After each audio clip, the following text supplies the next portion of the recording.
Bonjour à tous et bienvenue dans Église du Monde. Cette semaine, nous partons pour la Russie à la veille de l'élection présidentielle. Le Premier ministre Vladimir Poutine devrait être réélu président dès le premier tour, le 4 mars.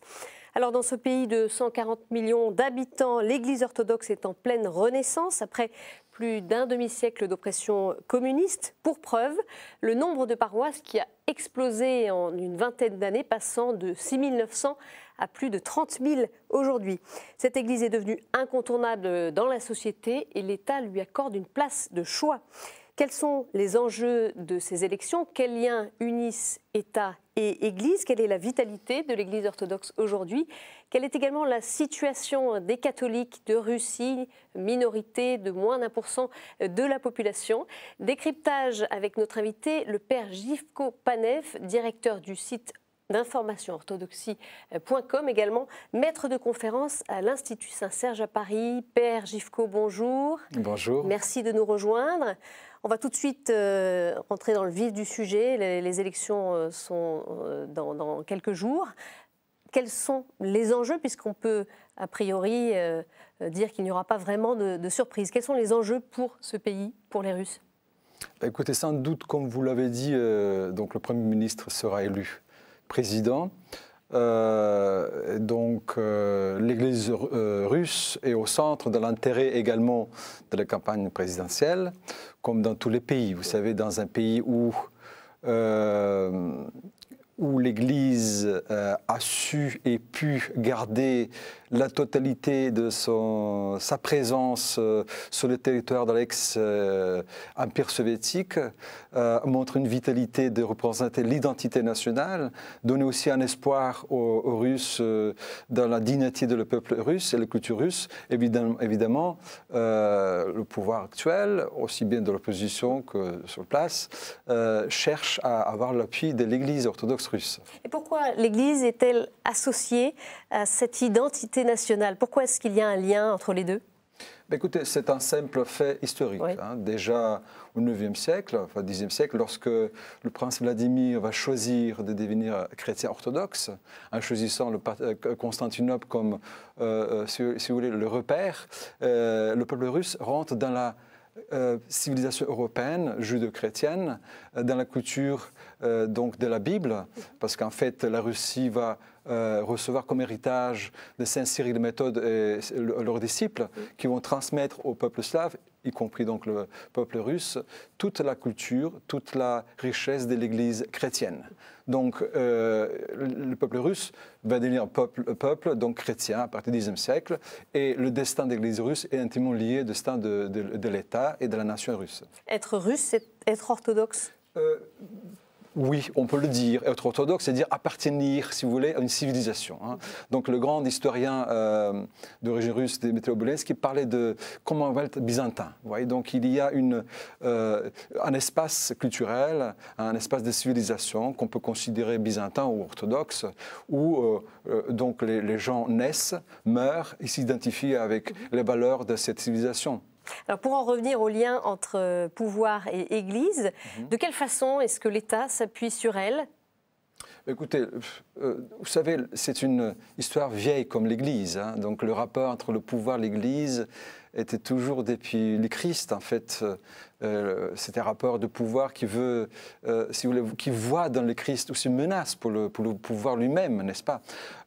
Mais également à partir du IVe siècle, avec Constantin le Grand, il y a cette ambiguïté, vous voyez. Donc, quel est le rapport de l'Église vis-à-vis du pouvoir, vis-à-vis du monde? C'est vrai ce qu'on dit dans l'Église. L'Église n'est pas de ce monde, mais l'Église vit dans ce monde. Et donc, l'Église a interpellé par ce monde-là et le pouvoir de ce monde.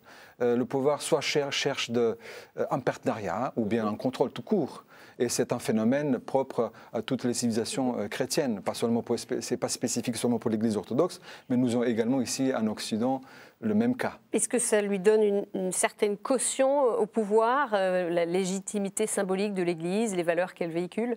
Le pouvoir, quant au pouvoir, cherche à assurer donc son pouvoir.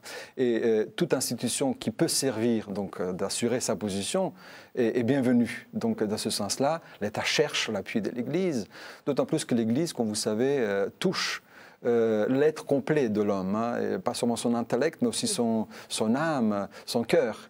Donc, et ça peut être aussi un grand soutien au pouvoir. Bien évidemment, le pouvoir aussi cherche à instrumentaliser l'Église tout court. Et c'est toujours une tension, vous voyez.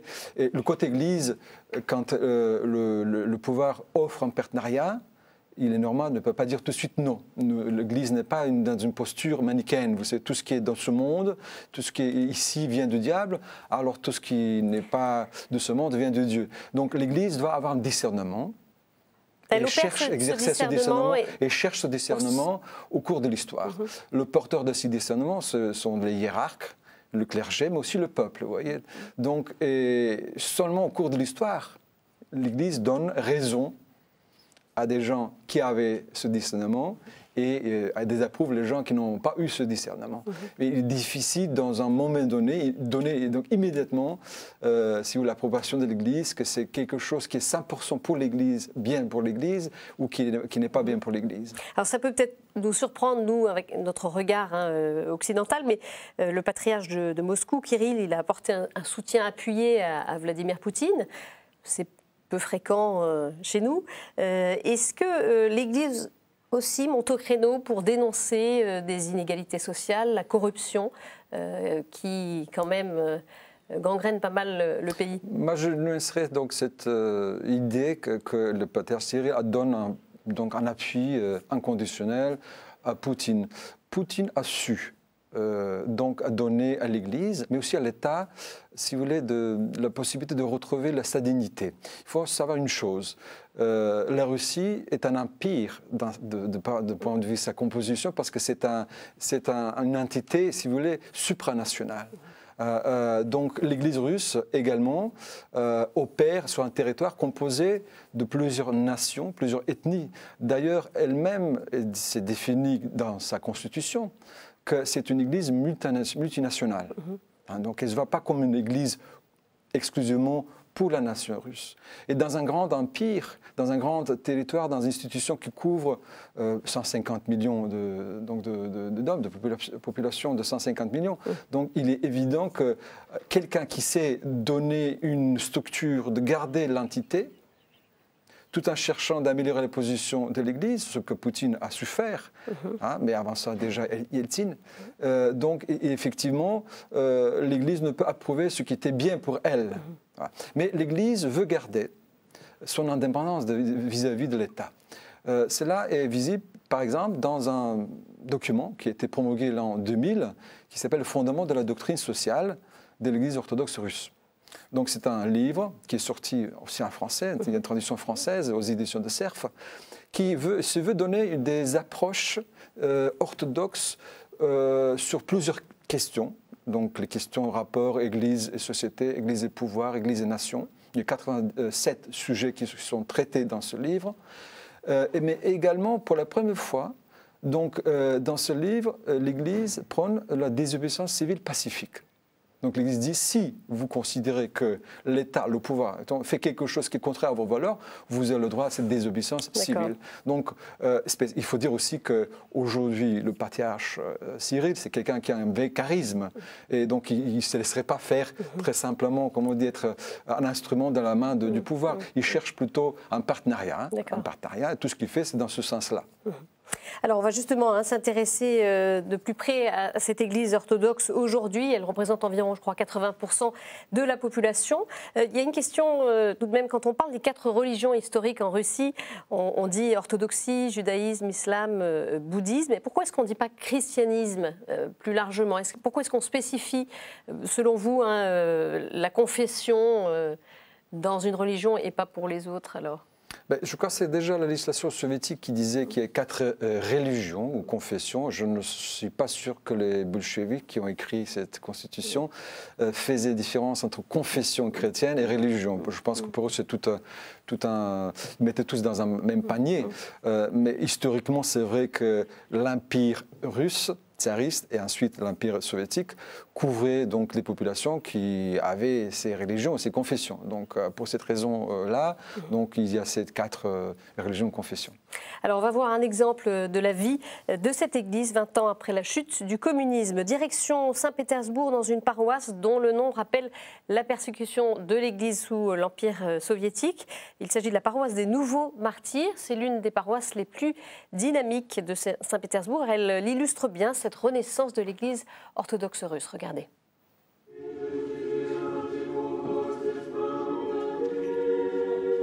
Pour les orthodoxes, la liturgie est essentielle. Un office dans l'église des Nouveaux Martyrs suffit pour s'en rendre compte. Les fidèles sont debout face à l'iconostase, un mur d'icônes qui représente les portes du monde divin. On se signe à chaque fois que la Trinité est mentionnée et la communion a lieu sous les deux espèces. Certes, la chapelle est petite en taille, mais la ferveur, elle, est très grande. Je viens dans cette église parce qu'ici, nous ne formons qu'une seule famille. Nous venons tous depuis longtemps et nous continuerons. Pendant la révolution bolchevique, le prêtre et 2 paroissiennes ont été tués par les communistes. Et la grande église, construite par le tsar Nicolas II, était saccagée avant de devenir une simple laiterie. Aujourd'hui, le père Sorokin, curé de la paroisse, compte bien aller au bout de la reconstruction de cette église qu'ils ont enfin récupérée.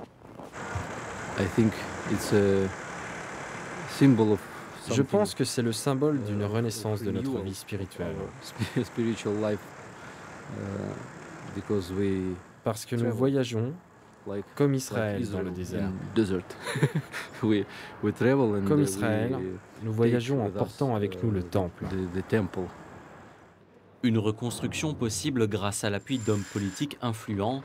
Preuve supplémentaire que l'Église orthodoxe est de retour en grâce en Russie et qui place son avenir sous des augures bien plus cléments. Alors Père, selon vous, est-ce que c'est parce qu'elle a tant souffert, cette Église, qu'elle connaît aujourd'hui cette ferveur particulière, cette renaissance au-delà de la dimension aussi qu'on évoquait, identitaire, mais cette fois-là, ce qu'on voit avec la liturgie, avec une insistance nombreuse. Pour vous, c'est parce qu'elle renaît de ses cendres ? Je pense que c'est ma conviction que l'Église est basée, si vous voulez, sur le martyr de Christ déjà, le premier martyr, et tous les fidèles qui ont donné leur vie pour le Christ et au nom du Christ.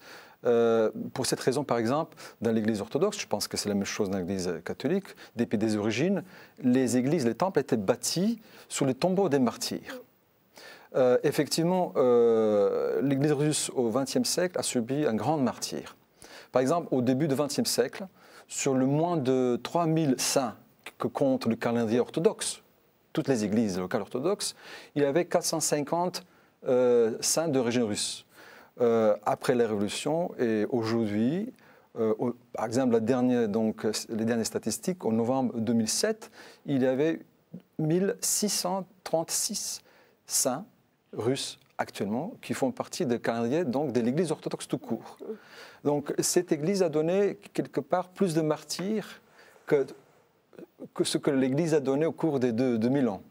Et effectivement, ce martyr, donné au nom du Christ et pour le Christ, est la base et la source de la foi et de renouveau de l'Église orthodoxe russe aujourd'hui. Pour vous, c'est bien cela. Alors, quel rôle pourrait jouer le concile de l'Église orthodoxe qui avait été adopté en 1917, mais dont les conclusions n'avaient pu être appliquées justement à cause de la Révolution? On dit pourtant que ça a été un concile très visionnaire, très fort. Pour vous, est-ce qu'il aurait une application dans le futur ou peut-être d'autres conciles éventuels? Voilà, donc en 1917-18, il y avait un grand concile en Russie qui voulait réorganiser la vie de l'Église russe, revenir à des principes de l'organisation de l'Église primitive, l'Église, parce qu'il faut savoir, il faut dire ça pour les spectateurs. Donc, avec Pierre le Grand du XVIIIe siècle, Pierre le Grand a aboli le système patriarcal. Il a introduit un Saint-Synode au sein duquel il avait aussi représentant de l'État russe, Oberprocureur, qui est devenu en quelque sorte le chef, le laïque de l'Église russe, qui décidait des nominations de haut clergé, de bas clergé. Et l'Église était assujettie donc au pouvoir impériale. Et un grand saint de l'Église orthodoxe, martyr également, qui aussi a participé à ce concile de 17, c'est Hilarion Troïtski, qui disait que l'aigle bicéphale du tsar dépaissait pendant 2 siècles les entrailles de l'Église russe. Il a osé dire ça lors du concile de 17-18. C'est-à-dire qu'il avait une situation où les principes même de l'Église étaient en quelque sorte bafoués.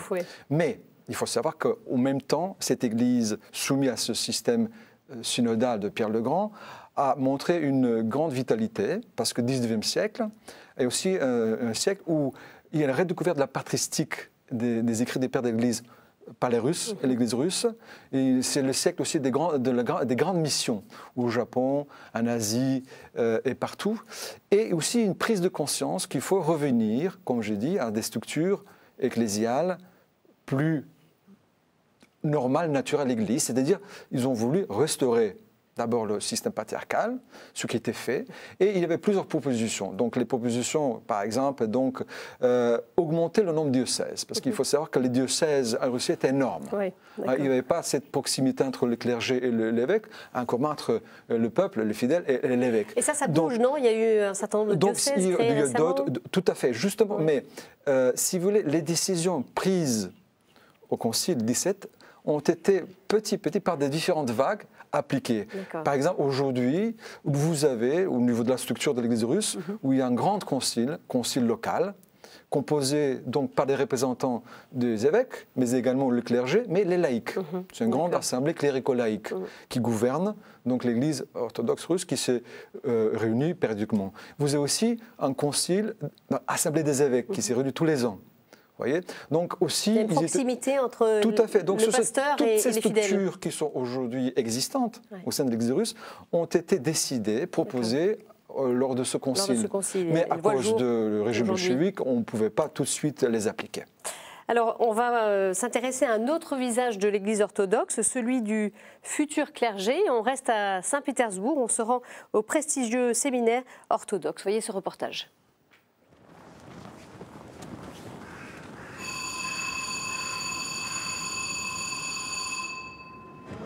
«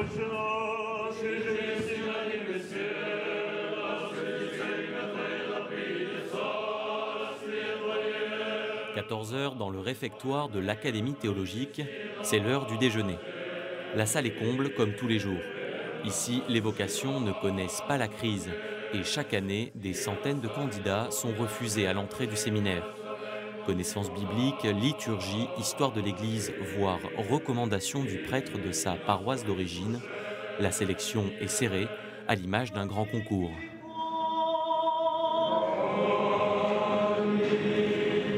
Pour intégrer l'académie, connaissances et discernements spirituels sont donc requis.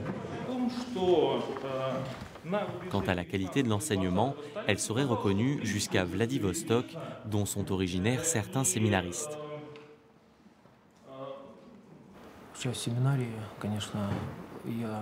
En étudiant ici, je n'ai pas seulement beaucoup appris en théologie, en études bibliques ou d'autres matières,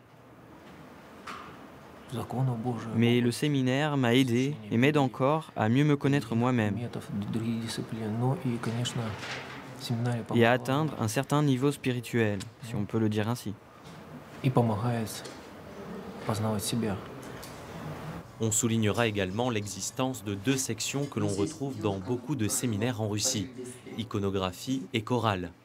2 départements principalement fréquentés par des femmes qui épousent très souvent des séminaristes, le mariage des prêtres orthodoxes étant autorisé avant leur ordination. J'ajoute que c'est dans ce séminaire qu'ont été formés les patriarches Alexis II et Kirill. Quel est le visage de ce clergé aujourd'hui? On a vu des jeunes, énormément de séminaristes, plusieurs centaines apparemment qui ne peuvent même pas entrer au séminaire chaque année, tellement il y a de demandes. C'est une église qui est jeune, qui connaît une vitalité assez étonnante, non, aujourd'hui, Père Gifko? Oui, tout à fait. Les défis pour l'Église sont énormes, des défis énormes aujourd'hui. Elle doit répondre donc aux besoins pastoraux, parce qu'il faut savoir quand même que plus que 75 ans de régime athée et soviétique a laissé des séquelles profondes au sein de la population donc russe.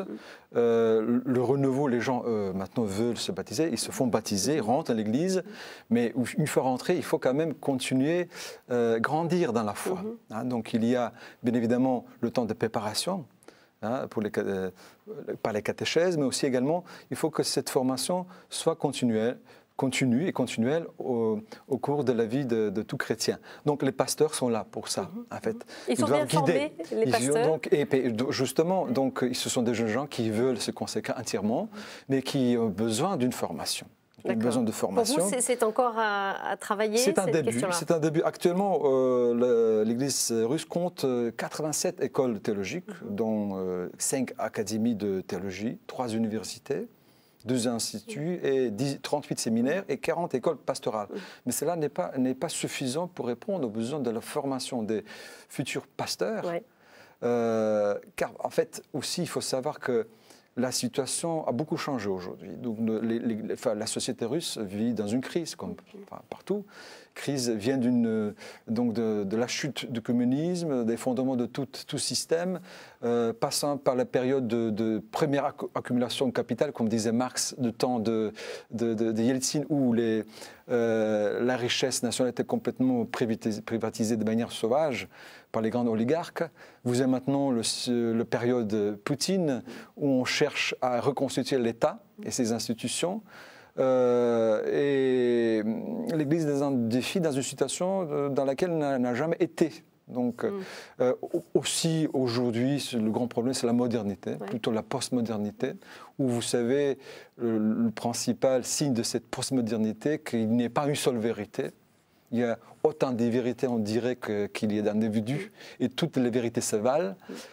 Aujourd'hui, l'Église doit savoir parler ces gens-là, proclamer la vérité qui vient d'en haut, qui est le Christ lui-même, sachez le transmettre, le message de Christ à des jeunes gens. Donc, et pour ça, il faut former les pasteurs. Donc c'est une affaire qui n'est pas simple. Donc on manque de pasteurs, on manque de formateurs, de professeurs, mais l'Église russe se développe.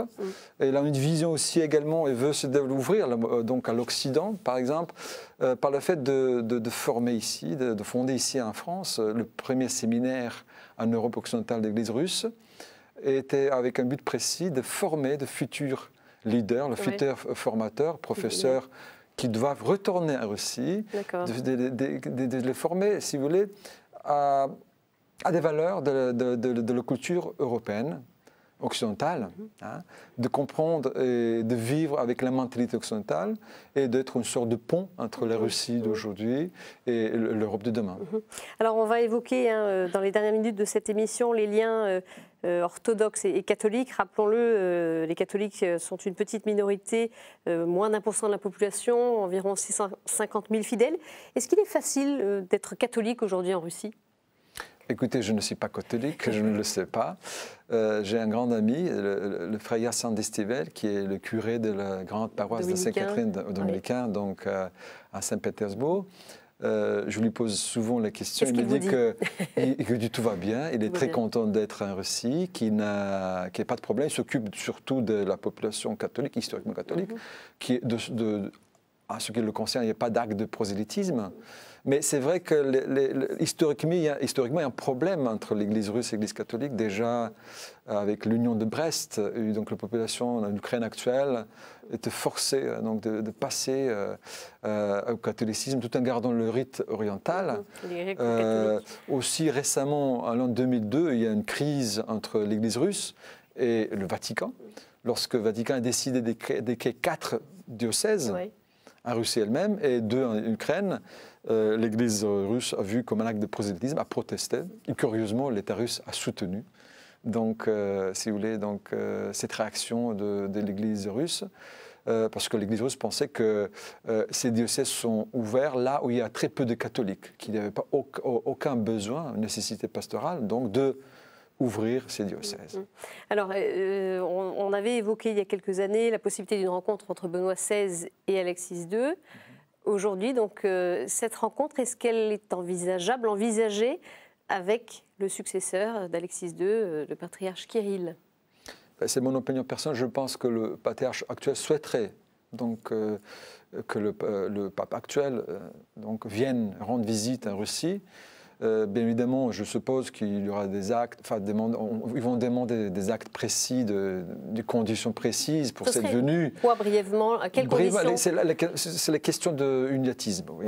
Donc c'est le problème numéro 1 entre l'Église russe et le Vatican. Mais je pense que le fait que le pape actuel n'est pas un Polonais, parce que du temps de Jean-Paul II, donc si vous voulez, le fait que ce soit un Polonais et que la Pologne ait aussi des contentieux avec la Russie aggravé un petit peu la situation. Aujourd'hui, le pape actuel est très ouvert, un pape très apprécié par les orthodoxes, parce que c'est un grand connaisseur de la théologie orthodoxe. Et je pense que c'est une question de temps. Donc je suis très optimiste en ce qui concerne sa venue. Mais il faut savoir aussi qu'au sein de l'Église russe, il y a aussi des courants. Donc ce n'est pas une Église monolithique uniforme. Vous savez, il y a des tendances. Il y a une tendance aussi anti-occidentale, anti-catholique. C'est une question de temps, de se connaître, de voir que les choses ne sont pas si graves qu'on le pense des fois. Merci beaucoup, Père Gifko, d'être venu nous apporter votre éclairage sur l'Église en Russie à l'approche des élections présidentielles. Alors, si vous souhaitez en savoir plus sur le site Orthodoxie, bien, je vous renvoie à l'adresse qui figure sur vos écrans www.orthodoxie.com. Et puis, bien sûr, vous pouvez retrouver cette émission sur notre site ktotv.com. Très bonne semaine à tous. Au revoir.